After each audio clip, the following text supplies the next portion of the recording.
Այսպիսով այսօր ուզում եմ շարունակել նախկին ծառայության նյութը, որ քարոզում էի Մովսեսի մասին, երկու այդպիսի ծառայություն ենք ունեցել, ու այսօր ես ուզում եմ խոսել արդեն Մովսեսը, երբ ուղարկվում է, գնում է եւ պետք է հանդիպի Իսրայելի ծերերին, այդ հատվածն եմ ուզում խոսել, սա Ելից 4-րդ գլուխն է, մենք արդեն հասել ենք Ելից 4-րդ գլուխ եւ ուզում եմ Ելից 4-րդ գլխի հենց առաջին համարից ընթերցել։ Մովսեսը պատասխան տվեց եւ ասաց, բայց նրանք ինձ պիտի չհավատան, ոչ էլ իմ ձայնից պիտի լսեն, քանի որ պիտի ասեն, թե Տերը քեզ չի երևացել։ Հիշեցնեմ ինչ էր տեղի ունեցել 3-րդ գլխում։ Աստված խոսել էր, որ դու պիտի գնաս Իսրայելի ծերերին հանդիպես եւ ասես, որ Եհովա Աստված հանդիպես ձեզ եւ ուղարկեց, որ դու Իսրայելի ծերերի հետ միասին գնաք Փարաոնի մոտ եւ ասեք, որ բաց թողնի իմ ժողովուրդը, որ նրանք դուրս գան երեկորվա ճանապարհ գնան անապատում ինձ պաշտելու համար։ Եվ հիմա ինչ ասում Մովսեսը Տիրոջը, Տեր Աստված, ես որ գնամ եւ Իսրայելի ծերերին խոսեմ, որ դու ես ինձ ուղարկել, ասում են նրանք ինձ չեն հավատա, իմ ձայնից չեն լսի։ Եվ Տերը ասում է նրան, այդ քո ձեռքինդ ինչ է, նա ասում է գավազան։ Աստված ասեց, գետինը գցիր այն։ Նա գետինը գցեց ու օծ դարձավ, ու Մովսեսը նրա առջևից փախավ։ Զարմանալի է, որ Տերը խոսում եւ ասում է գնա Իսրայելի ծերերին ասա, բայց Մովսեսն ինչ է անում, ասում է, որ նրանք ինձ չեն հավատա։ Բայց չէ, որ ախր Տերը նրան ասել էր 3-րդ գլխում ես կարդամ այդ խոսքը մեր բերեմ 3-րդ գլխի 18-րդ համարը։ Ասում է նրանք քո ձայնիդ պիտի լսեն Իսրայելի ծերերի համար ասված Աստծո կողմից Մովսեսին, երբ որ գնար ու խոսեր նրանց։ Նրանք պիտի լսեն քո ձայնիդ։ Դու Իսրայելի ծերերը Եգիպտոսի թագավորին պիտի մտնեք ու ասեք, որ բաց թողնի իմ ժողովուրդը։ Ախր Տերը քեզ ասում է գնա, նրանք քեզ կհավատան։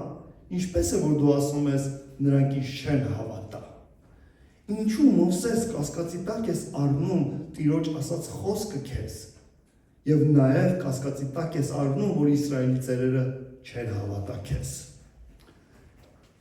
Ու նայեցի եբրայերենում բնագրում այս հատվածը որ գրված է ինչ է քո ձեռքում, այդ խոսքերը այնտեղ քանի որ շարադրվածքը այնպես է որ տառերը բոլորը միասին է շարադրված եւ չկա ընդհատումներ, պրաբելներ, կարելի անգամ կարդալ այսպես. այն բանից, որ քո ձեռքում է։ Ինչ է քո ձեռքում կամ այն բանից, ինչ է քո ձեռքում է։ Что в твоем руке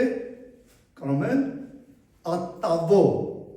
что в твоем руке։ Եվ երբ որ այդպես ես նայում այն բանից, որ քո ձեռքում է, դուրս է գալիս, որ պատճառն է ցույց տալի Տերը։ Եվ եթե այդպես մոտենանք այն բանից, որ քո ձեռքում է, այսպիսի մի մեկնություն կարող ենք դուրս բերել, որ Մովսես, քանի որ դու կասկածի տակ ես դնում, Իսրայելի ծերերը քեզ չեն հավատա, կգա ժամանակ, որ այդ գավազանը, որը քո ձեռքում է, դու դրանից կասկածի տակ կդնես իմ խոսքը եւ դրանից անկում կունենաս։ Եվ դրա մասին գրված է տեղը նշել եմ Թվոց 20-րդ գլուխ 8-ից 11-րդ համարները, որ չկարդամ ուղղակի պատմեմ։ Դա կադեսում էր այդ դեպքերը։ Աստված Մովսեսին ասում է, քանի որ ծարավ էին, անապատում ջուր չկար, ասում է, որ Մովսես ժողովրդին հավաքիր եւ ժողովրդի առջև հրաշք պետք է գործես։ Կանգնիր ապարաժի ժայռի առաջ եւ խոսքով հրամայիր, որ ժայռը ճեղքվի եւ ջուր բխի եւ ժողովուրդը խմի։ Այդ նույն հրաշքը մեկ անգամ արդեն տեղի էր ունեցել Ելից գրքում։ Այն ժամանակ Տերը ասել էր Մովսես, գավազանով կհարվածես ապարաժին ժայռին, եւ հրաշք էր եղել, ճեղքվել էր ժայռը եւ ջուր էր դուրս եկել։ Բայց երկրորդ անգամ Տերն ասում է, խոսքով կհրամայես։ Այդ ինչ անում Մովսեսը, հավաքում է ժողովրդին եւ խոսքով հրամայելու փոխարեն հարվածում է իր գավազանով։ Առաջ անգամ հարվածում է եւ հրաշքը չի կատարվում։ Համառում է, երկրորդ անգամ է հարվածում եւ հրաշք է կատարվում եւ ջուրը հոսում է։ Այո, հրաշք է լինում, բայց Տերն ինչ է ասում։ Քանի որ դու չփառավորեցիր իմ սրբությունը իմ ժողովրդի առաջ ցույց չտվեցիր, դրա պատճառով դու Քանանի երկիր չես մտնի, Մովսես։ Չէ՞ որ մեկ անգամ ժողովուրդը արդեն տեսել էր այդ հրաշքը, որ գավազանով էր հարվածվել։ Ժողովուրդը տեսել էր Աստծո հրաշքը գավազանի հարվածի միջոցով, որը հրաշք էր։ Բայց հիմա Աստված ուզում էր նորից ժողովուրդը տեսներ հրաշք, բայց ոչ թե գավազանի հարվածով, այլ խոսքի իշխանության գործածության միջոցով։ Բայց Մովսեսը չվստահեց Տիրոջը եւ մտորեց. մեկ անգամ այս հրաշքը արդեն կատարվել է գավազանը օգտագործելու միջոցով։ Ավելի լավ է նորից նույն կերպով գործեմ, գավազանով հարվածեմ։ Մեկ անգամ հարվածեց, հրաշքը չեղավ ու կանգ չառավ, չհասկացավ, որ ախր Տերը ասել է քեզ խոսքով հրամայիր։ Աստված կամենում է խոսքի իշխանությունը ցույց տալ, որ ավելի զորավոր է, քան թե գավազանի գործածումը։ Եվ բարկություն եկավ Մովսեսի վրա։ Եվ եթե այս տեսանկյունից ենք նայում այն բանից, որը քո ձեռքում է, կարող ենք հասկանալ, որ Աստված ինչ-որ մի բան էր ուզում ասել, քանի որ դու կասկածի տակ դրեցիր իմ ասածը եւ քո եղբայրներին, Իսրայելի ծերերին մեղադրանք ես ներկայացնում, որ նրանք չեն հավատա։ Դա մեղադրանք է, չէ՞ որ դու դեռ նրանց չես հանդիպել, ինչպես ես ասում, որ նրանք չեն հավատա։ Դա մեղադրանք է։ Դու դրա պատճառով ինքդ կկասկածես իմ խոսքին։ Դու ցանում ես կասկած եւ կհնձես կասկած եւ անկում կունենաս։ Հայտնության գրքում 12-րդ գլխի 9-րդ եւ 10-րդ խոսքերում այսպիսի միտք է ասված. հին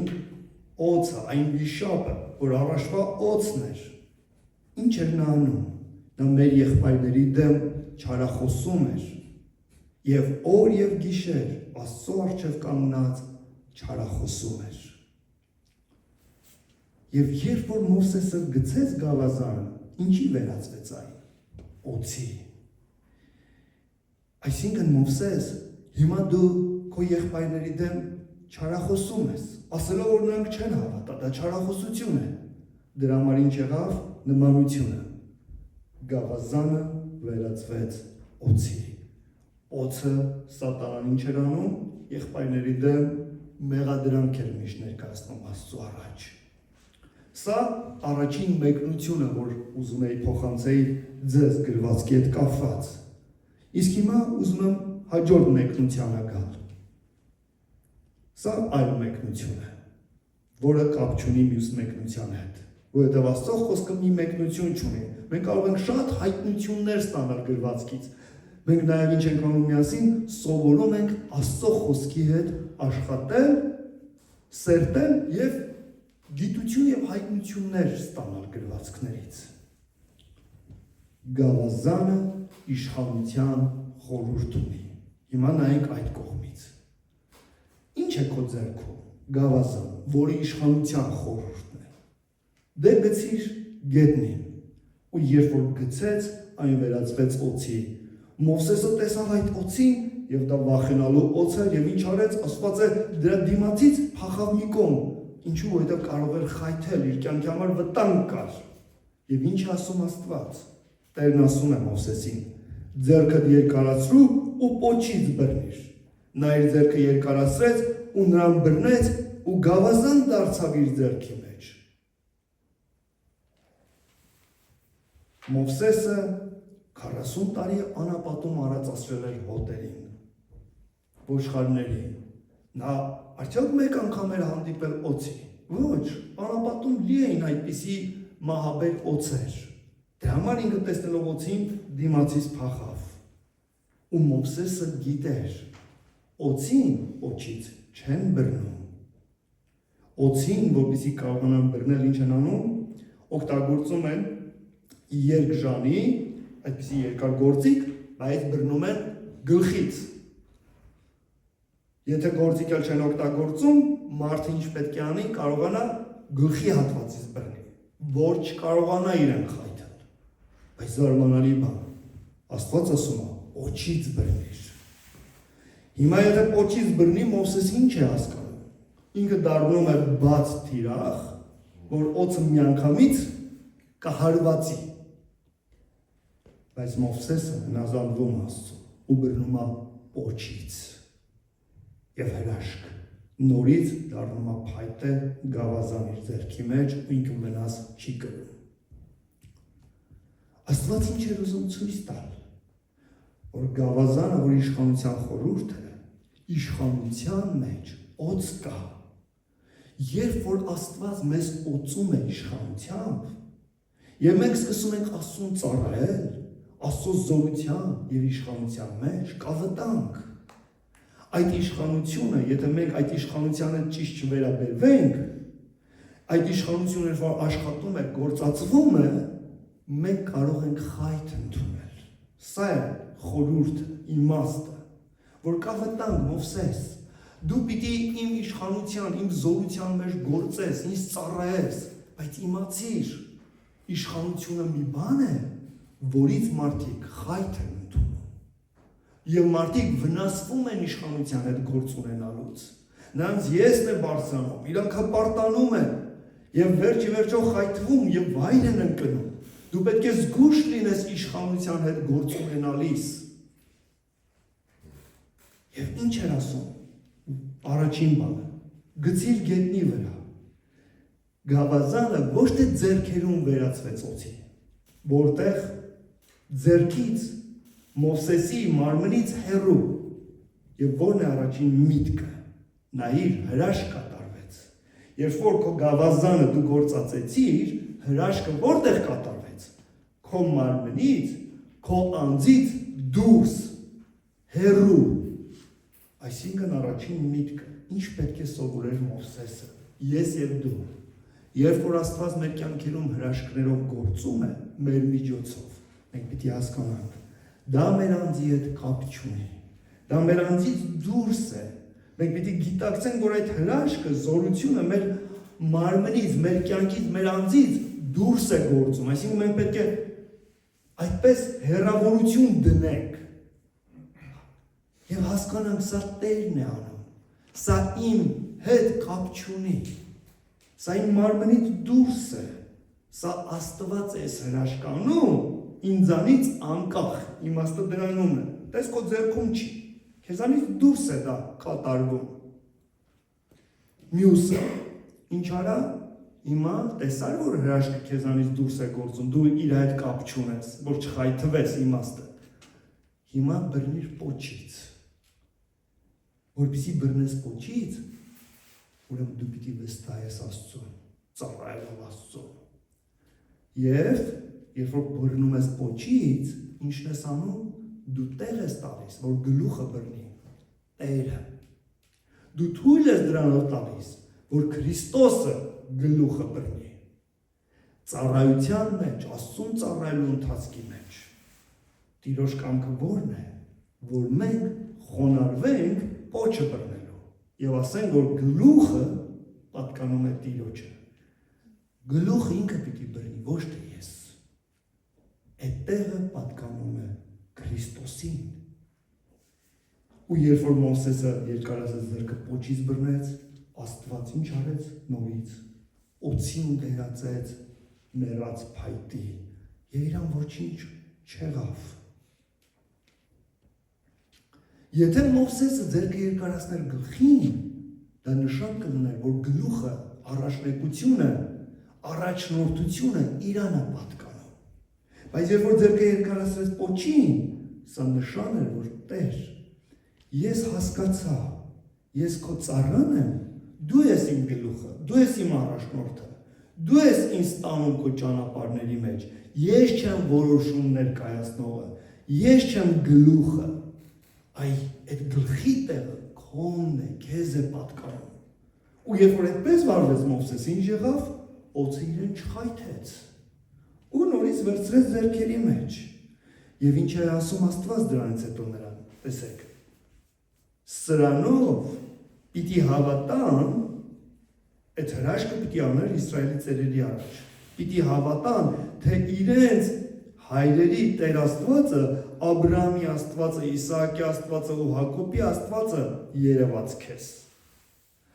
Աստված ասում է, երբ որ այս նշան հրաշք անես Իսրայելի ծերերի առաջ, իրանք կհավատան, ինչ կհավատան, ով է հայտնվել քեզ, Աբրահամի, Իսահակի ու Հակոբի Աստվածն է քեզ հայտնվել։ Ինչու է այսպես ասում Աստված, տեսեք, երբ որ մենք գործ ունենք Աստծո հրաշքների հետ, երբ որ մեր կյանքում գործում է Աստծո իշխանությունը, զորությունը ու արտասովոր բաներ է կատարվում մեր կյանքում կամ մեր միջոցով, Աստված ասում է, որ Աբրահամի, Իսահակի ու Հակոբի Աստվածը հիշիր, այսինքն, որ մինչև քեզ Մովսես ես գործել եմ ում կյանքում, քեզանից առաջ, Աբրահամի կյանքում, ես հրաշքներ եմ արել Աբրահամի կյանքում, ես խոսել եմ Իսահակի հետ և հրաշքներ եմ արել Իսահակի կյանքում, ես խոսել ու գործել եմ Հակոբի հետ և հրաշքներ եմ արել նրա կյանքում։ Ինչու է այսպես գործում Աստված այս պահին, ինչու է այսպես խոսում Աստված Մովսեսի հետ, որ Մովսեսը ինչ հասկանա, որ ես յուրահատուկը չեմ, տեսեք, միտքը, որ մինչև քեզ կան մարդիկ, ում հետ ես խոսել ու հրաշքներ եմ գործել։ Սրանով Աստված ինչ ապահովություն է դնում Մովսեսի կյանքում, որ դու միակը չես ում կյանքում կամ ում միջոցով ես հրաշքներ եմ գործել։ Դա ապահովությունն է, սիրելիներս, մեզ համար։ Հրաշք է կատարվում փառք Տիրոջը, որպեսզի մենք չհպարտանանք, մեզ ինչ է պետք հիշել։ Ես միակը չեմ, ես անկրկնելին չեմ, ես առաջինը չեմ, մինչև ինձ իշքան Աստծո մարդիկ են եղել, ում միջոցով Աստված գործել է։ Փառք Տիրոջը, որ հիմա իմ հետ է գործում, վաղ ուրիշի հետ կգործի, մեր զավակների և ուրիշների հետ Տերը կգործի։ Եվ սա ապահովությունն է, դրա համար Տերը այդպես ասեց։ Գնամ առաջ, 6-րդ համար, Տերը դարձյալ ասում է նրան, հիմա քո ձեռքդ ծոցը դիր։ Նա իր ձեռքը դրեց ծոցը և դուրս հանեց, ահա իր ձեռքը ձյունի պես ճերմակ բորոտ էր դարձել։ Եվ Տերն ասեց, ձեռքդ նորից ծոցը տար։ Նա նորից իր ձեռքը ծոցը դրեց, և երբ ծոցից հանեց, այն նորից բնական մարմնի պես դարձավ։ Եթե քեզ չհավատան ու առաջին նշանին չլսեն, երկրորդ նշանին պիտի հավատան։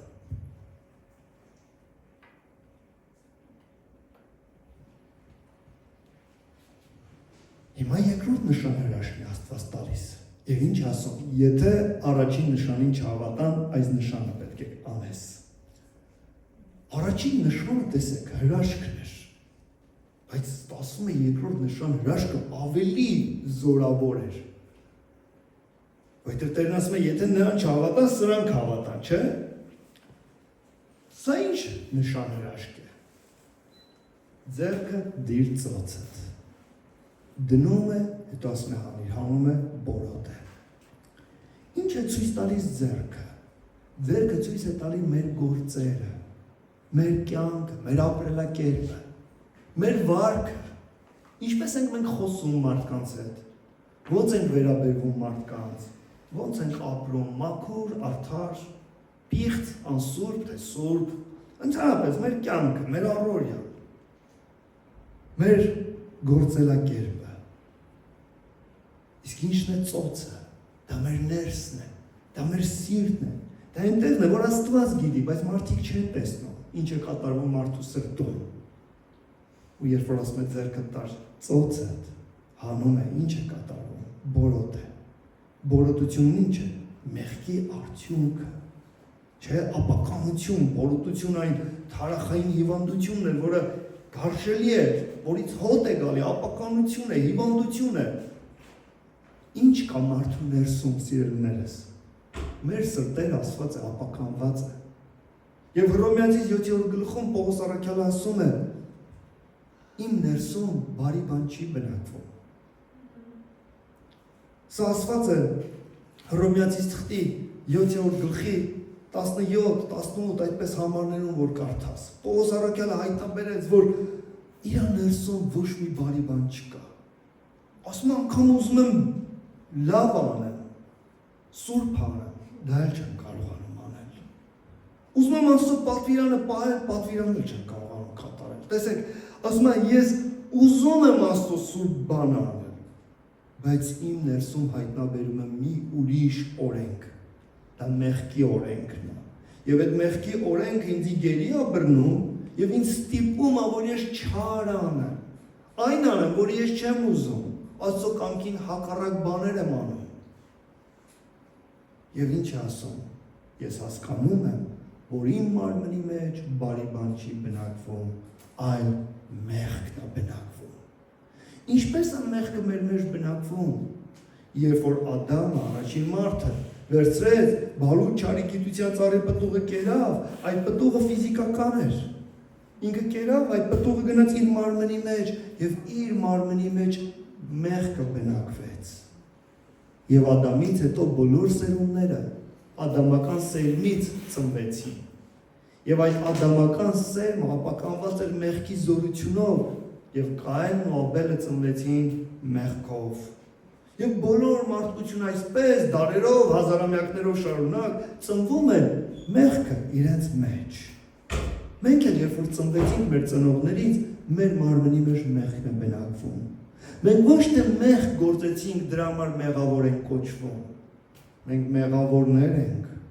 դրա համար է որ մեղք ենք գործում։ Մենք մեր բնությունով ենք մեղավորներ։ Եվ դրա համար ինչ ենք անում, գործում ենք մեղքեր։ Ու երբ որ Մովսեսը ձեռքը տարավ ծոցը, ծոցում այդ մեղքի բնությունը կար։ Ու հանեց ինչ երևաց, որ քանի որ մեղքը քո մեջ է ապրում Մովսես, դու մեղքեր ես գործում։ Դու անսուրբ կյանքով ես ապրում դրա պատճառով։ Եվ հետո ինչ ասաց։ Իսկ հիմա ձեռքդ նորից տար ծոցը։ Երբ որ տարավ ու հանեց, բժշկված էր։ Ինչի մասին է սա խոսում։ Սա մարգարեական խոսում է, որ Տեր Հիսուս Քրիստոսը իր խաչով պիտի փրկագներ ինձ ու քեզ իր արյունով, որ Տեր Հիսուս Աստծո որդին ինձ ու քեզ պիտի մաքրեր իր սուրբ արյունով ու իր խաչի զորությունով ինձ պիտի ինձ ու քեզ փրկագներ եւ նոր էություն պիտի ծնվեր մեր ներսում, Քրիստոսի էությունը։ Եվ Հիսուս կապրեր իմ ու քո ներսում։ Ու այս վերստին ծնված նոր մարդը կա մեր սրտում, որի պատճառով ինչ կարող է լինել։ Դե բոլոր ձեռքը տար ներսդ, ու երբ որ տարավ ու հանեց բժշկված է։ Քրիստոս մեզ տալիս է զորություն բժշկվելու, մեղքի ապականությունից դուրս գալու եւ ինչ գործեր գործելու։ Աստծո արդարության գործերը գործելու եւ Աստծո սրբության մեջ ապրելու, սրբված կյանքով ապրելու։ Սա է խորհուրդը։ Եվ ինչ էր ասում Աստված Մովսեսին։ Մովսես, եթե առաջին նշան հրաշքին չհավատան, իսկ առաջին նշան հրաշքը ո՞րն էր։ Տեսեք, զորություններ, հրաշքներ, բժշկություններ, այսինքն գավազանը կգործածվի, մարդիկ կփրկվեն, մարդիկ կբժշկվեն, ինչ-որ հրաշքներ կկատարվի, գերբնական զորություններ կլինի։ Եթե անգամ սրան չհավատան, ինչին կհավատան։ Այս երկրորդ նշան հրաշքին։ Երկրորդ նշան հրաշքը ըստ իր էության ավելի զորավոր է։ Ո՞րն է այդ նշան հրաշքը։ Քո ապրելակերպի փոփոխությունը։ Մովսես, քո եղբայրները գիտեն նախկինում դու ինչպիսին ես եղել։ ինչպիսի կյանք ես վարել, բայց երբ որ դու ինձ հետ հանդիպել ես, քո կյանքը փոխվել է, ու երբ որ նրանք տեսնեն քո փոխված կյանքը ինձ հետ հանդիպելուց հետո, նրանք կհավատան, որ դու ինձ հանդիպել ես։ Ինչով է որ մարդիկ կհավատան, որ Հիսուսը կենդանի է մեր կյանքում, մեր կյանքի փոփոխությունը տեսնելով։ Եվ բնագրում ասված է այս նշան հրաշքի ձայնին կլսեն։ Չի ասում այս նշանին կլսեն, այս նշանի ձայնին կլսեն։ Ինչ նկատի ունի եբրայերեն ասելով նշանի ձայն։ Մի Աստծո մարդ, երբ որ հարցնում ու ասում էին նրան, դու քարոզում ես մարդկանց, վկայում ես Հիսուսի մասին մարդկանց, նա ասում է, այո, ես քարոզում եմ մարդկանց Հիսուսի մասին, մեկ էլ խոսքով։ Ինչու ասում մեկ էլ խոսքով։ Ուզում է ասել, որ ես իմ կյանքով եմ վկայում ու քարոզում մարդկանց, իմ ապրելակերպով, իմ ապրածով եմ վկայում Հիսուսին մարդկանց, մեկ էլ խոսքերով եմ վկայում։ Ամենազորավոր վկայությունը դա մարդու կյանքի փոփոխությունն է։ Եվ այս նշանը ինչ ունի, ձայն ունի։ Անգամ լուր էլ կենանք, ոչինչ չխոսենք։ Մեր ընկերները, մեր հարազատները, ովքեր որ մեզ ճանաչում էին մինչև Հիսուսին հանդիպելը, ինչ կհասկանան, որ այս մարդը փոխվել է։ Հիսուսը կենդանի է իր կյանքում, հրաշք է եղել իր կյանքում, ինքը հանդիպել է կենդանի Աստծուն։ Եվ Աստծո առաջ այս նշան հրաշքը տեսեք, ավելի բարձր է, քան թե ֆիզիկական հրաշքները, քան թե մարդիկ բժշկվեն, մեռելները հարություն առնի, կույրերը տեսնեն կամ խուլերը լսեն։ Եթե դրանք լինեն ու մարդիկ չհավատան, Աստված ինչ ասում։ Մարդիկ կհավատան մյուս նշանը տեսնելով։ Իսկ եթե այս երկու նշաններին էլ չհավատան ու քո ձայնիդ էլ չլսեն, գետի ջրից վերցրու ու ցամաքին թափիր։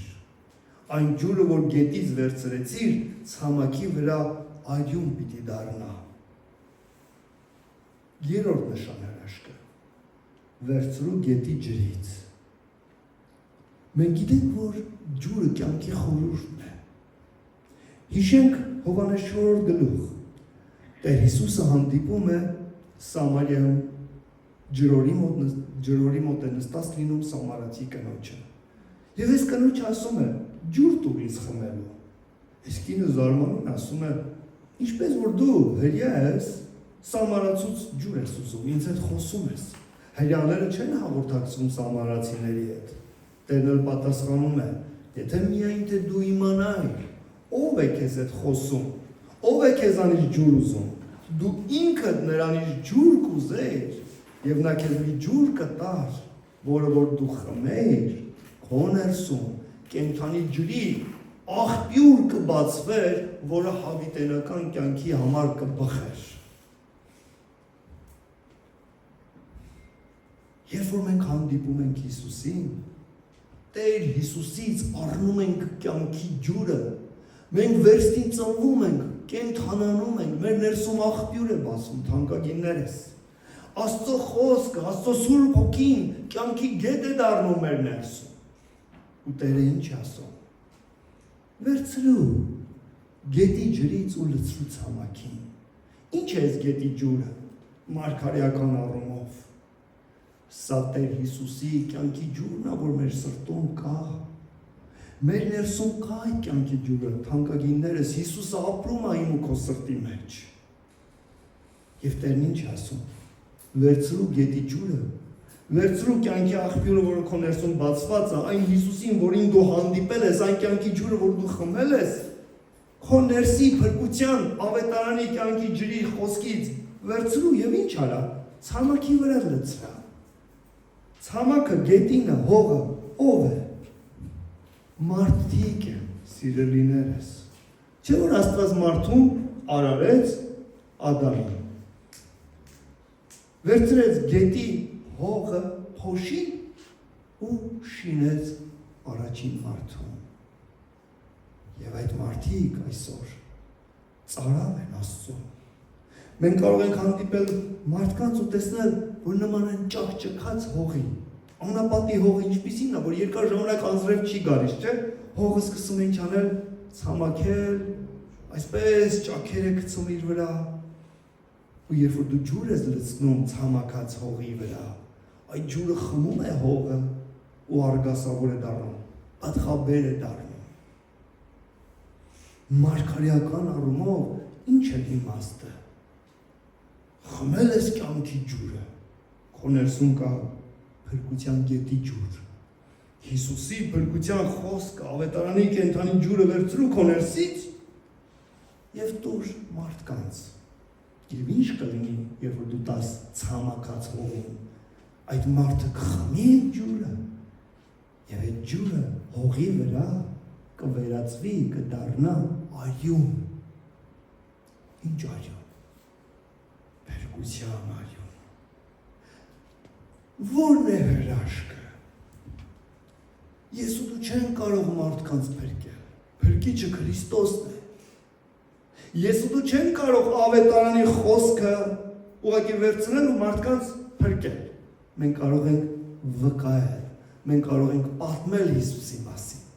Մենք կարող ենք պատմել ինչպես Հիսուսին մենք հանդիպեցինք ու մեր կյանքը փրկվեց։ Մենք փոխվեցինք։ Լսողը, այդ ճաքճքած հողը, եթե այդ մարդը ծարավ լինի, ճաքճքած հողի պես ծարավ սիրտ ունենա, Աստված հրաշք կանի։ Սուրբ Հոգին մեր աչքերի առաջ հրաշք կգործի։ Ինչ հրաշք։ Այդ մարդը կասի. ես ուզում եմ Հիսուսին ընդունել։ Ես ուզում եմ, որ Հիսուսի իր արյունով մաքրի ու սրբի ինձ։ Օգնիր, միասին աղոթենք, ես Հիսուսին Տեր կանչեմ, որ ինքը ների իմ մեղքերը ու քեզ հետ ինչ կանի կաղոթի ու կկանչի Տեր Հիսուս, խնդրում եմ, ես մեղավոր եմ, մաքրիր, սրբիր ինձ, քո արյունով փրկագնիր ու ապրեսրու ինձ։ Այսինքն ինչ կկատարվի։ Մեր տված խոսքի ջուրը այդ հողի, այդ մարդու կյանքի վրա կվերածվի փրկության արյան, ու այդ մարդը կփրկագնվի ու կդառնա Քրիստոսինը, Քրիստոսի արյան գնով։ Սա երրորդ նշան հրաշքն է։ Սիրելիներս, Աստված այսպես գործում է իմ ու քո կյանքում։ Մովսեսի նման ինձ ու քեզ ասում է. գնա եւ այս երեք նշանները քո հետ կգործի։ Եթե մենք լսենք Տիրոջ ձայնը, եթե մենք հնազանդվենք, եթե մենք սիրենք մեր Աստծուն ու նա խոսքը պահենք, այս նշան հրաշքները մեր կյանքի ընթացքում մենք կտեսնենք ինչպես է կատարվում։ Հալելույա։ Փառք լինի Տիրոջը։